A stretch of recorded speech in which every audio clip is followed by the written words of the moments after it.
Premier League of Darts, night one. Welcome everybody to the checkout. Andy and Corbin are going to break down night one. This episode is going to be a little bit longer than all the other episodes because we want to explain the format. I know we got a lot of new darts viewers and a lot of people following along with our darts play. So first off, welcome and thank you for joining us. We'll explain the format, what to expect, and we'll go over some of the players, and then of course we'll go over some of the bets and the props. Our official bets. I want to make this very clear. Our official bets that we bet with our money are on Wager Talk. So when we talk about all these plays, we're not saying go out and bet every single thing we talk about on this video. Our official plays that are part of building our bankroll are available on Wager Talk. So, all right, Corbin, let's get into it. You guys hit the like button, leave us a comment. If you don't have a hot take, I get it, because it's kind of hard to have a hot take in in darts. So we'll give you a code word, bulls. Type the word bulls in the in the comments section. Helps boost the algorithm. Like and subscribe as well. So, all right, Corbin. So first off, let's get into the format. Explain to us what is the Premier League, how it works, and this is legs, not sets. Yes, correct. So firstly, 16 nights in a row, back to back. So I forgot what date you said it runs to, but it's an awful long The time. end of May, this thing Crazy, goes to every week. crazy. It's best of 11 legs, so obviously it's first to six. We're going to target loads of overs. The top four qualify, so there's 8 players. Top four qualify. They go on to the semi-finals. It's like a big event. We'll get to that later in the year. I won't spoil it now. Really, I was just going to recap some of last year. The best thing to do is just pick some guys and fade them throughout the year. I was actually looking at some averages. I think you might be surprised by this. Price finished last year with the third best average over the Premier League stint. I think he finished either second or third from bottom in the end. Aspinall had the second bottom, so seventh, and Cross had the fifth. You'll see why I mentioned those guys, because 2 of those are ones that I'm looking to fade going forward. Cross is the main fade that I'm looking at for the year. Did you know, Andy, between week 7 or night 7 and night 12, he went out in round 1, the first round, every night. You, That checks the boxes. yeah, I had you, cross circled as like, no, I love watching Rob Cross when he has a bad throw and he does the like thing. It's just a patented Rob Cross thing. To me, he always starts off slow. So yeah, I agree completely. Rob Cross is yeah. But absolutely a fade. if you can get these players in like a down couple of weeks, because we said it's 16 nights, to be at the top of your game every week for 16 nights is almost unheard of. Only really Littler is the one that I can say is truly there almost every night. The others kind of can fluctuate. So if you can get, I don't know, Aspinall on a down month, like you can cash a nice 4-0 stretch on him to go out in round 1. Also looking at Dobey and Aspinall to see how they do their potential fades along with Cross. Things that I'm looking at for this year, Littler most 180s in almost every game. That might end up being a blind bet. We just take every game. He's far and away the best and biggest 180 hitter. Also over 180s in Dobey games. We'll get onto that because I do like that week 1. Overs is the big one. You get the over 7.5, 8.5s. Huge favorites of mine. We'll be playing those. Interested to see how Price does this year. Mentioned last year he was going through all kinds of issues with injuries, wasn't really bothered, and still ended up with the third best average. I think he could have a solid comeback year. Looking for cold streaks, like I just mentioned, where you can get a player that's down in a couple of weeks and just goes out first round. And then the dart averages, you just showed me that they're offering them. They worked well at the World Championships. I think I hit a clean sweep of them in the Discord. I think it was 5-0 on them at the tournament just gone. So looks like DraftKings are offering them for week 1. Hopefully that continues the whole 16 nights and we'll be flying. So I will say one thing that is very important to note: we will have very little to none money lines. You first to 6, it all depends who throws first. Both players could hold their own throw every time, and whoever throws first will win, purely because they're throwing first. I would avoid plus 1.5 spreads. They caught us out last year because again, it could go like both of us hold our throw all the way to 4-all. I lose my throw once, and that's like, and the other guy holds, and that's a 6-4 loss. So plus 1.5, I would avoid. It has to be plus 2.5 at least for me. So Yeah, I'm with you. I think you covered everything. I mean, we hit 70% of our bets last year in this. And listen, what we did, we picked our guy Peter Wright to fade, and it was like just keep it simple. yeah, You're picking a guy to fade, and we stuck with that, and we took the over. So don't overthink this. Sometimes a lot of times you're just going to see the same bets coming from us week in and week out, and we're hoping to go on a 5-1 streak, a 6-2 streak. So let's look at the matches we have. We got Dobey Price, Bunting versus Cross, Littler versus Van Gerwen, Aspinall versus Humphries. I'm sure everyone at this point at least knows who Luke Littler, probably Van Gerwen, probably Humphries are. Gerwyn Price is an interesting one. I think he has a pretty good year. You mentioned. Let's just go through these guys and talk about their matches just a little bit, and then we'll get some more into some props. So, Dobey and Price, I guess, really broad. What do you expect from these guys this season? yeah. Price is one again. I'm probably not going to bet anyone money line week 1, maybe even up till week 5. I just want to see. But Price is one that I've got my eye on, and I think Dobey could be the fade of the year. I'll mention it at this point, but I think Dobey to finish bottom in the futures section, bottom of the table, is a really good price. He's the first. I don't know if DraftKings has it, but most books seem to have it. The favorite to finish bottom is Nathan Aspinall at like plus 150, I think it is. Then it's I've forgotten who it is now. It's not Dobey. Oh, it's Cross. Cross is second favorite, and then it's Dobey. I think Dobey is my favorite to finish bottom at the minute based on what I've seen this year. So Dobey's had 1 win since the World Championships, and that was against an unranked nobody. Like, he's really struggling. So yeah, I would probably take Price in this matchup. But I'm more looking at the 180s. If you want to go to the total 180 props, I love this 6.5. This might be one of my favorite plays that I've seen just off the bat. So they had 8 in their first 2 sets at the World Championships in the game just gone. I say the first 2 sets because that would have equaled first to 6. So that's the same amount of legs just in 2 sets. Price threw 6 180s last time out. Dobey got 3. Again, I think this is just set up for a 180 fest, quite honestly, in this one. So Yeah, and you can get Gerwyn Price at plus money over 3.5. So I'm with you. I think that one jumps off the page there. Bunting. I will also quickly say, even though Dobey won that match at the World Championships, again, if it was legs, Price got to 6 first because he won the first 2 sets. So I kind of ignore that. You might look at the head-to-head and go, "Oh, Dobey just beat Price." Legs and sets are way different. You can't use the same stuff. So Bunting and Cross. I don't trust either one of these guys. Bunting is one of those guys that everyone just loves, and I'm always like, if you ever have a bet on him, like you're never comfortable. Like it's yeah, just always. And Rob Cross is the same way. So um, this minus 150, I want absolutely no part of. But man, I love the alt totals for this one. I think these guys kind of go. I think both of them end up making mistakes to where it ends up just being a really close, kind of sloppy game. What do you think? agreed. Alt totals. This is one that would probably take alt over 8.5. I don't know what the price is for that at the minute. Minus Uh, 300. That sounds great to me. You could put that and just one of the others together, and you'd be pretty good. For this game, I'm looking at the total 180s under. These two are just not big 180 hitters, particularly Cross.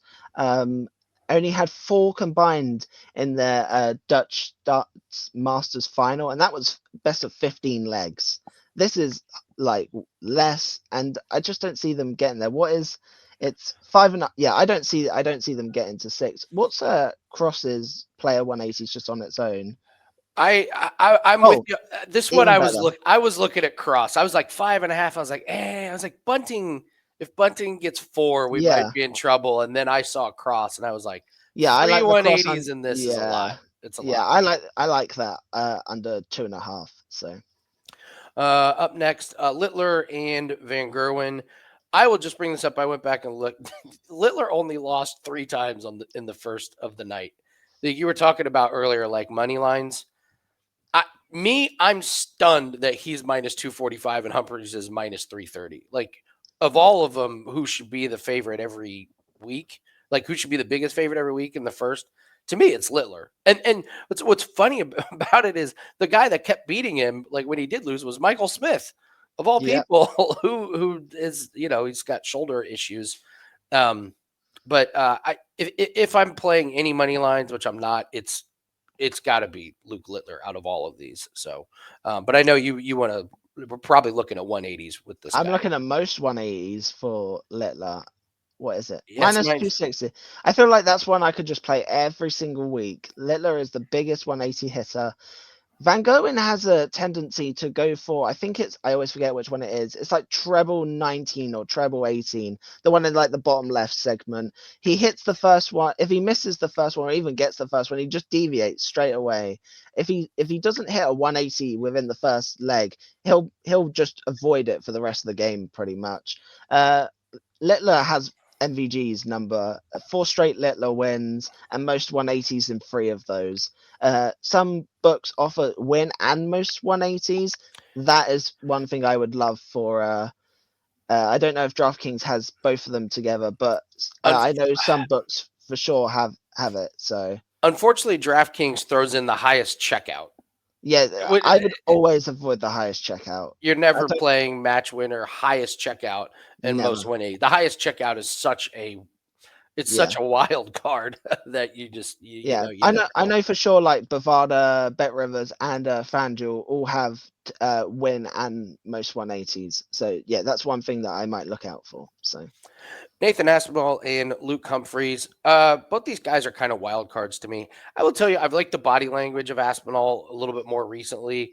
Um, Humphries, he had that situation back in the fall where he was terrible at a tournament, and it just turned out, his son was sick, and he was really not that interested in being there.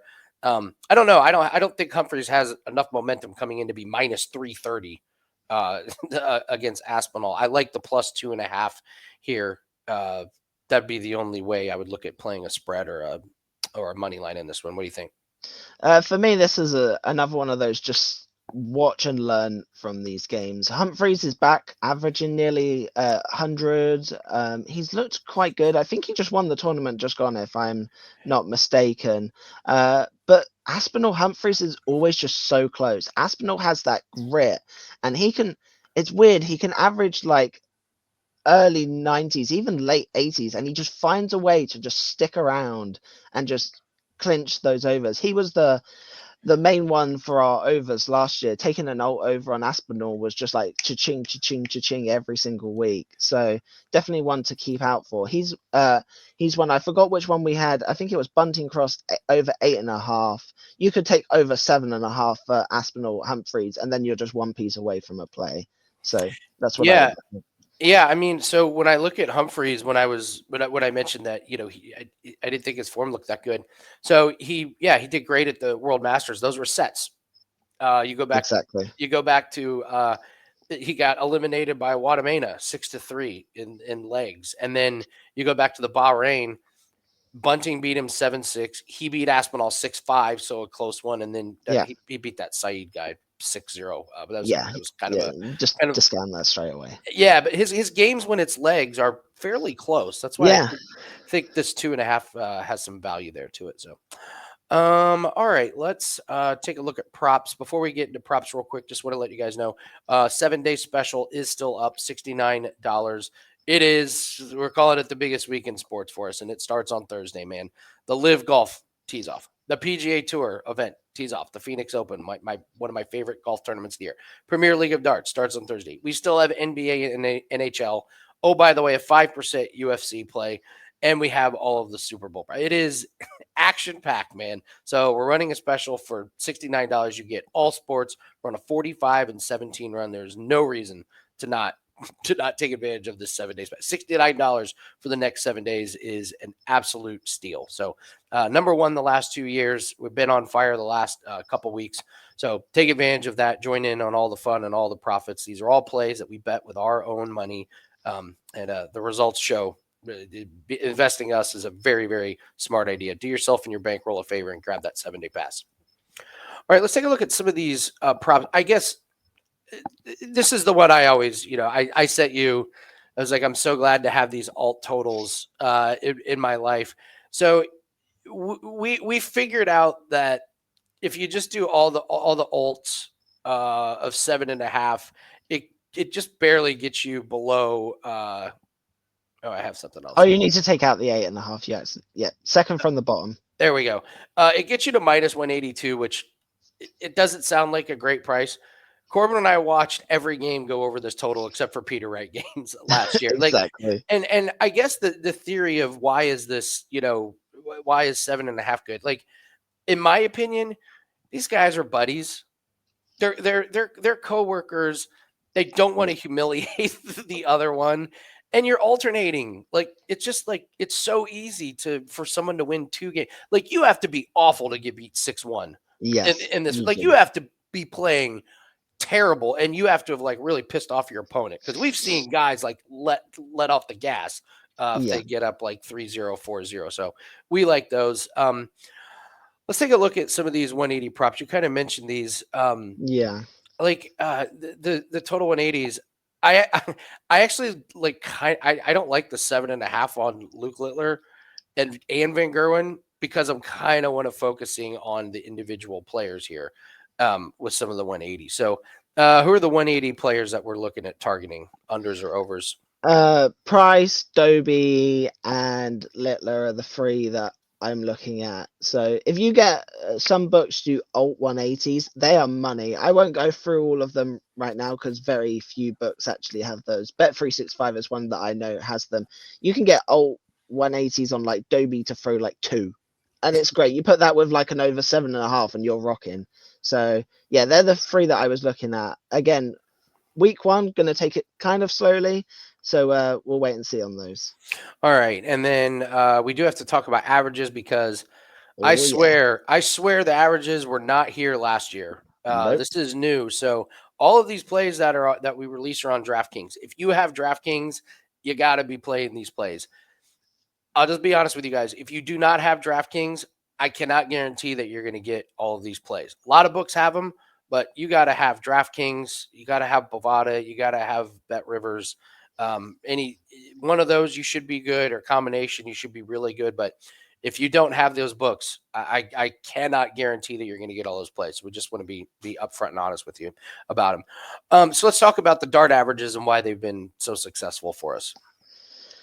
It's just basically you look at the form. It's like, how are they picking these numbers? Like, where are they getting these from? And it very much just feels like, oh, year average, slap on a number. It's like there's so many other factors. It's like the format, it's the form, it's what they did last time, it's what they need. It's like week one. It's like there's so many different nuances and things that are different. It's just like the books are not dialed into this market at all. I've said we have won on averages, not just the last year, but even going back to the World Championships like 2-3 years ago. So Um, when you're looking at one of the things that we look at when we're playing the dart averages, when you're looking at the unders, you look at guys that struggle with the checkouts at the end. yeah, That's where you all I'll let the nerves on the big stages. Dobey is gonna be freaking out. This is his first week. Last time he was in the Premier League, he suffered. It's like 94.5 just screams under to me.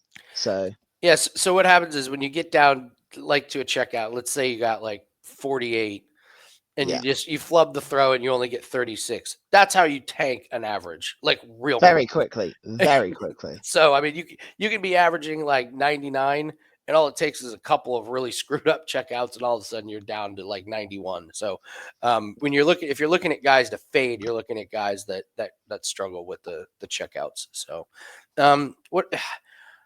what do we look at for overs? Because I feel like we don't play too many overs. No, the week just gone, I only had one over, and that was Littler over 101. I think I just saw it 102, if I remember. Yeah, 102 and a half. I'm not playing it at 102. I very unlikely go for the overs, just because almost everything has to go perfect for them to hit those numbers. Whereas the under, it takes one bad leg, and no matter, like, they could average 85 in one set. They have to go and average 110 in like 2 sets just to get two legs even, just to even get close to that number again. So really none of these kind of like Bunting at 98.5 just sounds crazy to me, quite honestly. And it's juice to the over. And this is the other thing. I think people love the overs. Like that's Yeah, kind of a general rule, but stunned at the prices on playing the unders. And yeah, those of you that follow our plays and have been following my NBA and NHL plays, we love us some unders. we do. We do. So I'm with you. 98.5 sounds astronomical Astronomical. for Jinx. for someone like Bunting. Yeah. So those are the averages. So, So week one, I would say Corbin, our plan is we're going to gain a lot of information. We'll be very, very low volume, guys. Like, don't expect 4 or 5 plays Yeah. to be coming out. We're going to try and get a lay of the land and see if we can really focus on somebody to fade, somebody that just doesn't look comfortable. I think Dobey and Cross are our two suspects going into Definitely, night. Dobey is on some crime watch for us. He's top of the list. So I've watched him. week one, I've watched week, him just crumble. I've watched him yeah. just crumble on. He's one that could very quickly tank his average because he has no kind of like gusto to get over the line. He kind of falters. Week one, I'm looking at the total 180s in the two games that I mentioned, some alt overs, and the darts average. So we could actually have 3 or 4 plays week one, but none of them will probably be above a 1 or 2%. Might spread it out. We're not going to go big on anything particularly on week one. If anything, we'll spread it out. So All right, we will be back here every week to preview. All the videos will be a lot shorter moving forward. We don't need to explain the format and everything. So thanks so much for joining us. I mean, listen, all your guys' excitement and enthusiasm about darts, just love it. Love doing Wager Talk today, and people in the chat are already asking about darts plays. It's a very gettable market. We're up 28 units in the last 2 months, and like I said, we hit 70% of these plays in the Premier League last season. So there's one thing that you need to do though. You need to get a dartboard and you need to start I showing us need to what you can do. start practicing. We Okay. do. We had one in college, and it is amazing. Like, you only need to play a couple times a week to actually start to get Hmm. somewhat decent. So that's something I could do. That's easily I could do. What? Corbin and I had a long talk about how I predict that there's going to be just a big influx of young Hmm. players over the next few years. The big reason is because it's so easy to practice. Yeah. Like, it's just a dartboard. I don't think you're going to be one of the next up and comers though, Andy. If I, that's what you're trying to insinuate here. I'm not, but I've told our friend Jim, who has a son, Oh, we need to get him just on the born. dartboard very quickly. I'm like, parents, if you have young kids, get your kids in darts. This is the cheapest, most inexpensive sport that is getting ready to Until explode. you have holes in all the walls. Great. Your kid will be set for life if he becomes good at darts. I was going through some of the results. I didn't realize how much these guys play. Oh yeah. Humphries is playing all the time. I didn't realize how much he just Crazy. travels the world and plays. Yes, so parents, that's my advice to you. Get your kid in darts. It's an unbelievable, cheap, inexpensive, big time future, and a lot of money is starting to come into the sport. So, all right, that's going to do it for us. Get that 7-day pass. You're going to get all of our darts special. I think probably next week we'll put up a year's worth of just darts plays if you guys are interested in that. So, but let's get ready for a big weekend. Let's keep the profits rolling in. Good luck on your plays, and we'll see everyone later. Good luck.